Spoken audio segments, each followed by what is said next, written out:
Madam Speaker, I am proud to rise today to congratulate my constituent Lyndon Rush of Sylvan Lake for his medal-winning bobsled run at the 2010 Winter Olympics. Lyndon was the pilot of Canada 1 that earned a bronze medal. What an accomplishment. This was his first Olympic Games, but Lyndon is no stranger to being a world contender. He's from Humboldt. He's also earned 2 World Cup victories in both the 4-man and 2-man events in the past year.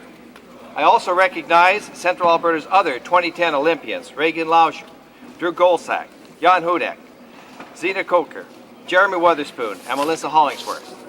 Jeremy Wotherspoon, one of the greatest speed skaters of all time, has competed in 4 Winter Olympics and has always shown great sportsmanship. Red Deer is very proud of Jeremy, and we wish him well in his future endeavors.